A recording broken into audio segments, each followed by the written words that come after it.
Hello friends. In this video we will discuss about transportation. As I told you in previous videos that this life processes is having four main topics, that is nutrition, respiration, transportation and excretion. Nutrition and respiration we already discussed. Now third topic, that is transportation. Now the main component for the transportation is blood and lymph. So first we start with blood. Blood is a liquid connective tissue. Why it is called as liquid connective tissue? The reason I will let you know. सबसे पहले composition of blood में आता है हमारा plasma. Plasma main part है बच्चा blood का, जो 60% ऑफ ब्लड बनाता है. और इस प्लाज्मा के अंदर as you can see 90% water होता है. तो that clearly shows that why blood is liquid, because of this plasma which contain 90% water. What is the function of this plasma? It maintains body temperature. It helps in transport of gases, hormone, excretory product and certain inorganic and organic compounds too. Now, what it contains? It contains 90% water, 10% salt, protein, gases, etc. Now, this is all about plasma. The next component of the blood is erythrocyte. आपने सुना है RBC, that is red blood cell. So, my first question is why they are called red blood cells? Because they contain hemoglobin. This hemoglobin is the pigment which is responsible for exchange of gases, which we already discussed in previous respiration video. Now they are red in color as I mentioned due to hemoglobin. What is the amount of hemoglobin in our body? That is 14 to 16 milligrams. That is for healthy person and it may vary. अगर ये कम होता है बेटा तो disease होती है anaemia, और अगर ये ज्यादा हो जाता है तो भी एक डिजीज होती है जिसको हम बोलते हैं पॉलीस्थीमिया. नाउ ये याद रखिएगा कि आरबीसी जब मैच्योर हो जाता है तो वो अपने सारे ऑर्गेनेलीज को विड्रॉ कर देता है. ऐसा क्यों करता है? क्योंकि उस सेल के अंदर उसका मेन जो काम है, फंक्शन है, that is to transport gases. अगर अंदर ऑर्गेनेलीज होंगे तो बट ऑब्वियस है स्पेस कम मिलेगा for the transportation of gases. For that से जब वो यंग स्टेज में होते हैं तब उनके अंदर सारे ऑर्गेनेलीज होते हैं, वो मल्टीप्लाई करते हैं, वो उनको जो भी फंक्शन परफॉर्म करना होता है वो करते हैं, लेकिन बाद में वो हो जाते हैं enucleated. What that means? They do not have nucleus. Now कितना कंटेंट प्रेजेंट होता है हमारी बॉडी के अंदर? In males that is 5.5 million per millimetre cube. अगर फीमेल्स की बात करें तो 4.5 million per millimetre cube. Now its life span, कितने साल एक सेल जिंदा रह सकता है? That is 120 days. मैं नॉर्मल पर्सन की बात कर रही हूँ, एवरेज लाइफ स्पैन की बात कर रही हूँ. अगर कोई इंजरी है वो बात अलग हो जाती है. जैसे हमारी ह्यूमन बींग्स की एज होती है that is 60 to 70 average age होती है, लेकिन अगर ये कम हो जाती है बिकॉज ऑफ सम एक्सीडेंट और बिकॉज ऑफ सम डिजीज, तो that we can't consider. So the normal lifespan, average lifespan of erythrocyte is 120 days. Now the next one is leukocyte. Leukocyte is white blood cell. ये leuko word आपने कहीं पहले सुना हुआ है? I'm sure आपने सुना हुआ है क्लास 9 में. That is leucoplast. Leucoplast क्या होते हैं? वो plastids जो कि white in color होते हैं. So here the same meaning. Leuko means white, cytes mean cell. So leukocyte is white blood cell. They are irregular but they have nucleus. Their number is 7,500 per millimeter cube. They are called soldiers of our body. ये हमारी body को help करते हैं to fight against infection, against disease. इस time corona चल रहा है और हम सबको मालूम है कि कोरोना सबसे ज्यादा किसको अफेक्ट कर रहा है? जिनकी बॉडी के अंदर इम्यूनिटी कम है. So this is important role. Like अपने अंदर अगर बहुत अच्छे क्वांटिटी में ब्लड है, हम अगर हेल्दी हैं तो हमारे सोल्जर्स हमें बचा रहे हैं बहुत गंदी गंदी डिजीज से. अभी जिसका एग्जाम्पल चल रहा है that is corona and it is affecting only those who are weak, जिनका इम्यून सिस्टम वीक है, नॉट एडल्ट्स जिनका इम्यून सिस्टम स्ट्रॉन्ग होता है. इसका लाइफ स्पैन कितना होता है? ऊपर तो हमने पढ़ा 120 डेज. इसका लाइफ स्पैन होता है 1 to 2 डेज.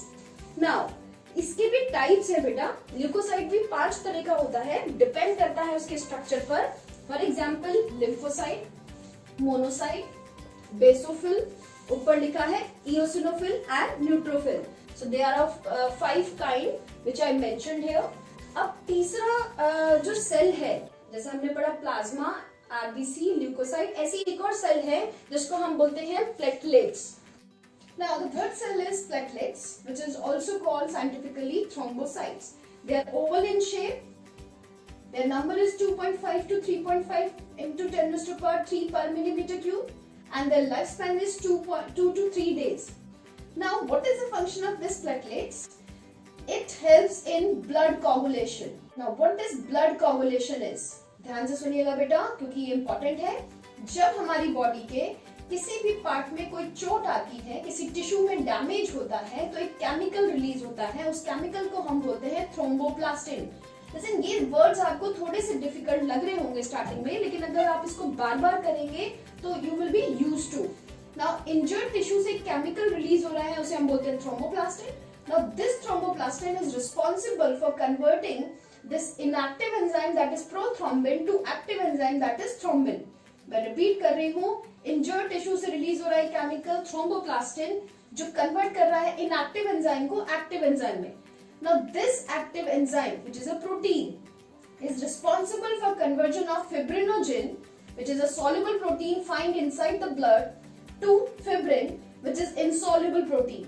जब ब्लड में नॉर्मल प्रोटीन है तो वो फ्लो कर रहा है, लेकिन जब टिश्यू डैमेज हुआ है तो ये इसमें कन्वर्ट हो रहा है, जिसके वजह से मैश बन गया है, जिसकी वजह से एक नेटवर्क बन गया है और ब्लड फ्लो जो है वो रुक गया है, and that is called blood coagulation. आपने देखा होगा चोट लगने पर ब्लू ब्लू कलर का डार्क डार्क सा बन जाता है. व्हाट दैट शोज कि ब्लड जो है उस जगह पे फ्लो नहीं कर रहा है. अदरवाइज तो ऐसा होगा कि आपकी कहीं चोट लगा और आपका पूरा का पूरा ब्लड जो है वो ऊज आउट हो गया और आपका बॉडी के अंदर कंटेंट ऑफ ब्लड 0% रह गया. लेकिन ऐसा नहीं होता because of this important process that is blood coagulation, and platelets do play important role in this process that is blood coagulation. So this is all about composition of blood. I am repeating: plasma, erythrocytes, leukocytes, platelets. बेटा main function कर लीजिएगा. Plasma mainly blood का 60% होता है और काम क्या करता है, जो ट्रांसपोर्ट करता है बहुत सारे सब्सटेंसेस को, मेंटेन करता है बॉडी टेम्परेचर. आरबीसी क्या करता है, RBC helps to transport gases. Leukocyte क्या कर रहा है, leukocyte helps to fight against infection. And platelets क्या कर रहे हैं, थ्रोम्बोसाइट्स क्या कर रहे हैं, that is it helps in coagulation of blood.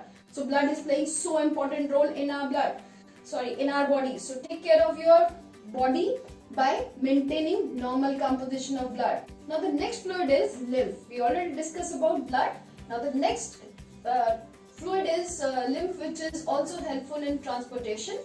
Now what is lymph? Lymph is plasma minus protein. Blood में अभी आपने पढ़ा प्लाज्मा होता है, उसमें से प्रोटीन हटा दो सारे, तो जो बाहर निकल के आ रहा है फ्लूइड उसको हम बोलते हैं lymph. Now कैसे बाहर निकल कर कैसे आ रहा है और क्यों बोल रहे हैं हम इसको एक्स्ट्रासेलुलर फ्लूइड? ये जो मैंने ऊपर कैपिलरी स्ट्रक्चर दिखा रखा है, इस कैपिलरी में से प्लाज्मा माइनस प्रोटीन बाहर आ रहा है. कहाँ आ रहा है, सेल्स के बीच में आ रहा है. क्योंकि सेल्स के बीच में आ रहा है, सेल के बाहर आ रहा है, तो देखो वर्ड है एक्स्ट्रा. तो सेल के बीच में जो फ्लूइड आ रहा है उसे हम बोलते हैं extracellular fluid, which is lymph. ये लिम्फ छोटी छोटी कैपिलरीज में जाता है, जिनको हम बोलते हैं लिम्फ कैपिलरीज, जो बड़ी वेसल्स में जाकर ओपन होता है, जिसे हम बोलते हैं लिम्फ वेसल्स. ना इसके अंदर जाकर हो क्या रहा है, सबसे पहली चीज डाइजेशन और एब्जॉर्प्शन हो रहा है किस चीज का, फैट का. जो भी हम बेटा घी, ऑयल, ये सब चीजें खाते हैं, अगर ये हम ज्यादा ले रहे हैं और हमारे एनर्जी, हमारी बॉडी की रिक्वायरमेंट कम है, एनर्जी की रिक्वायरमेंट कम है, तो फाइनली क्या होगा, वो चला जाएगा ब्लड में. और ब्लड में जाकर अगर वो आर्टरीज और वेन्स में डिपोजिट हो जाता है तो आर्टरीज और वेन्स का ल्यूमन नैरो हो जाता है, जिसकी वजह से ब्लड प्रेशर बढ़ सकता है. सो इट्स बेटर कि लिम्फ इज प्लेइंग, देखो कितना important role, help in digestion and absorption of fat.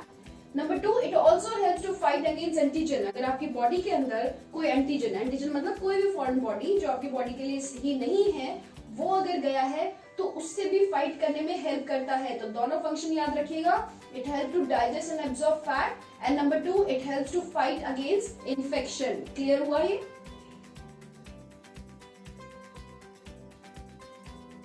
Now structure of heart. This is most important part of this topic. First of all, in apes and mammals, we have 4-chambered heart. What is the reason of this 4-chambered heart? These are the 4-chambered. Why we have 4-chambered heart? Because we are warm-blooded animal. Now, what is warm-blooded is? Warm blooded मतलब होता है बेटा कि हम अपने body के temperature को according to environment change नहीं कर सकते. We can not change our body temperature according to environment. So to maintain our body temperature we need continuous supply of energy. अब continuous supply of energy तभी हो सकती है जब हमारा oxygenated blood जो है वो deoxygenated blood से अलग हो. क्योंकि हमारा 4 chambered heart है, लेफ्ट वाले पार्ट में हमारे ऑक्सीजनेटेड ब्लड है और राइट वाले पार्ट में हमारा डीऑक्सीजनेटेड ब्लड है. तो क्योंकि ये अलग है तो हमें कंटिन्यूस सप्लाई ऑफ ऑक्सीजन मिल रहा है और कंटिन्यूस ऑक्सीडेशन ऑफ फूड हो रहा है, and that's why we get energy. To maintain our body temperature constant, we need continuous supply of energy, and for that sake we have 4-chambered heart. तो first question हमारा clear हो गया, why mammals have 4-chambered heart to maintain our body temperature constant. Now come to this structure of heart. We have 4 chambers: left, right, upper and lower. So left part is for oxygenated blood. मैंने यहाँ red colour से यहाँ पर करा है इसको ताकि आपको क्लियर रहे. That is oxygenated blood, and this green part or bluish part is deoxygenated blood. That is right part. ऊपर वाले पार्ट को बोलते हैं ऑरिकल और नीचे वाले पार्ट को बोलते हैं हम वेंट्रिकल. ऑरिकल और वेंट्रिकल को जो अलग कर रही है उन्हें बोलते हैं वॉल्व. तो जो लेफ्ट पार्ट में वॉल्व प्रेजेंट है वो बाइकस्पिड वॉल्व है जो ऐसा होता है, और राइट पार्ट में ट्राइकस्पिड वॉल्व होता है जो ऐसा होता है. 3 कस्प होते हैं बेटा, वहां 2 कस्प होते हैं और यहाँ राइट पार्ट में 3 कस्प होते हैं. You can see, right?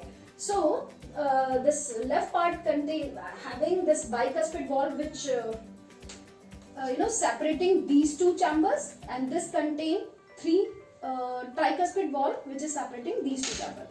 Now in the first left part which is oxygenated blood, pulmonary vein, I had written pulmonary vein, लेकिन डिफरेंस में तो हमने पढ़ा था ये वाला चीज कि artery carry oxygenated blood and veins carry deoxygenated blood छोटी क्लास में. लेकिन अभी मैं आपको क्लियर कर देना चाहती हूँ, of course artery carry oxygenated blood and veins carry deoxygenated blood, but exception is there. What is that exception? That is pulmonary. ये वर्ड जहां पर भी आ जाता है पल्मोनरी मतलब समझ जाइए it is related to lungs. So pulmonary veins carry oxygenated blood and pulmonary artery carry deoxygenated blood. Now pulmonary vein lungs से blood लेकर आ रही है कहाँ पर? Left auricle में. Left auricle से blood जा रहा है left ventricle में. Left ventricle से blood जा रहा है aorta में. aorta बोलते हैं हम बेटा main artery को. aorta में. aorta में present है semilunar valve. किसी भी पूरी बॉडी में कहीं पे भी अगर valve present है तो समझ जाइए वो back flow को रोक रही है valve. So unidirectional flow के लिए valve are there. Now these aorta is divided into small arterioles which gives oxygen to tissue. Now this tissue gets oxygen and gives CO2. Now this CO2 blood goes to venules. छोटी branches बोलते हैं vena cava की venules, and these small venule open to vena cava. Main vein में open होता है ये. Now this vein goes to right auricle to right ventricle to pulmonary artery to lungs. So आपको बच्चा flow clear होना चाहिए. 1-2 बार आप रिपीट करेंगे तो आपको याद हो जाएगा.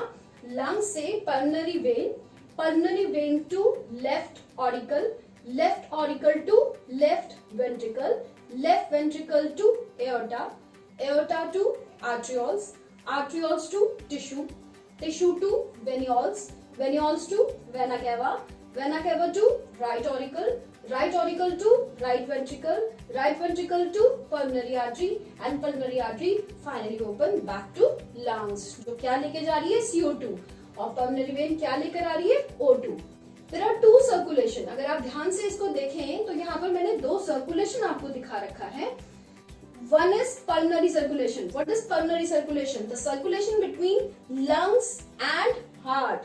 जो lungs और heart के बीच में circulation होता है उसे हम pulmonary circulation कहते हैं. And the circulation between heart and tissue is called systemic circulation.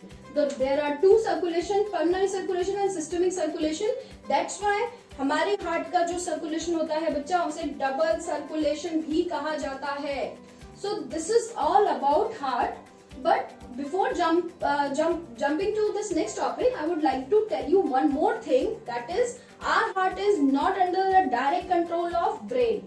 हमारा हार्ट बेटा अपने आप अपना फंक्शन परफॉर्म करता है, उसे एज सच डायरेक्टली ब्रेन का जरूरत नहीं है फॉर इम्पल्स जनरेशन। तो फिर ये इम्पल्स जनरेट कौन करता है? हार्ट के पास खुद का छोटा सा हार्ट होता है, एंड दैट छोटा सा heart is called essay node. This essay node is synonym arterial node which is responsible for generating impulse. होता क्या है, बाय नेचर क्या है? तो नेचर इसका है, ये एक मसल फाइबर का बंडल है।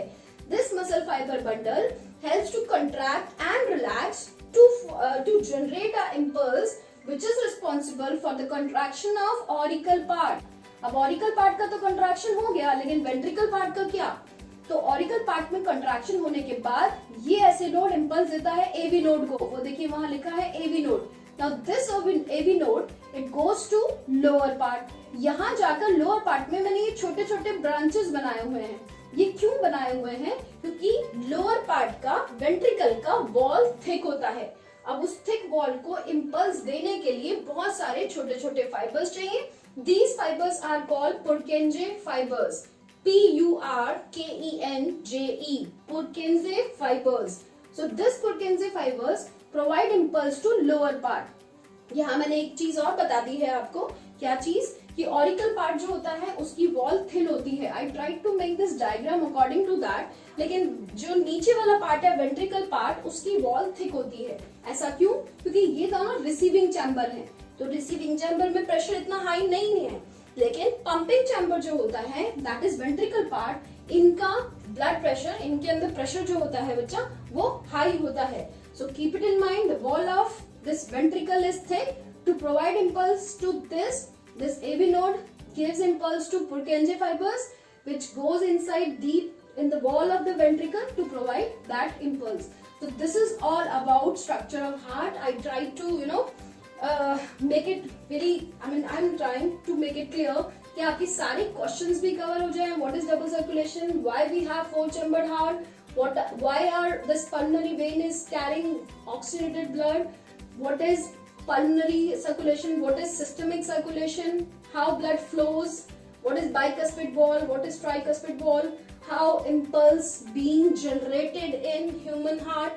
So this is all about structure of heart. Now difference between arteries and veins.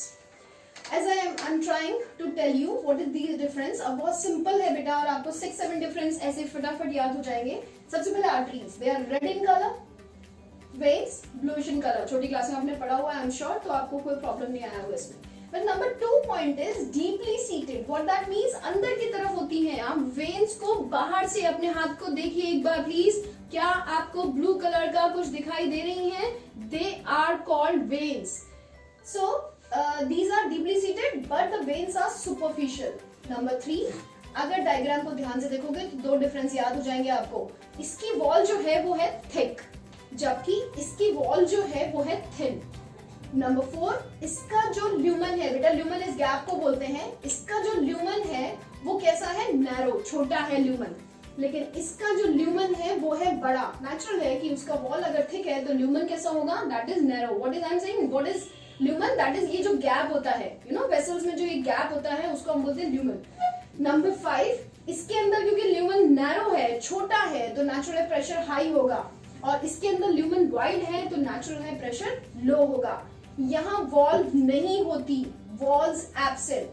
यहाँ वॉल प्रेजेंट होती है, वॉल्स आर प्रेजेंट। यहाँ वॉल्स एब्सेंट हैं, लेकिन अभी इससे पहले वाला जो मैंने टॉपिक बताया था उसमें आपको बताया था कि एओर्टा में तो एक वॉल प्रेजेंट होती है, सेमिलुनर वॉल, जो बैक फ्लो को रोकती है। तो बच्चा that is exception, keep it in mind. दूसरा एक्सेप्शन और मैं आपको बता रही हूँ, पल्मोनरी आर्टरी जो कि डीऑक्सीनेटेड ब्लड कैरी करती है, और पल्मोनरी वेन जो कि ऑक्सीनेटेड ब्लड कैरी करती है। So this is all about difference between arteries and veins. Now the next topic of this is transportation in plants.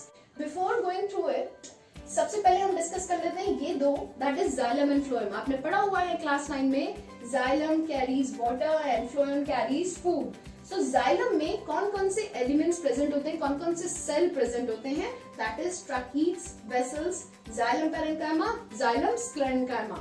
और फ्लोएम में कौन से होते हैं? Seed tube, companion cell and phloem parenchyma and phloem sclerenchyma, जो मैंने यहाँ mention नहीं किए लेकिन आपको पता होना चाहिए कि फ्लोएम में भी ये दोनों प्रेजेंट होते हैं। Now how transportation plants takes place? Simple है बेटा, हमेशा ट्रांसपोर्टेशन जो होगा वो कैसे होगा?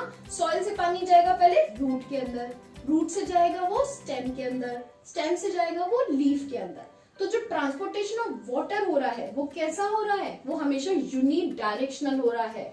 लेकिन अगर हम बात करें ट्रांसपोर्टेशन ऑफ फ्लोएम की के अंदर होने वाली, तो उसके अंदर क्या हो रहा है बच्चा? बाई डायरेक्शनल हो रहा है। ऊपर से नीचे भी फूड जा सकता है और नीचे से ऊपर भी जा सकता है फूड, राइट?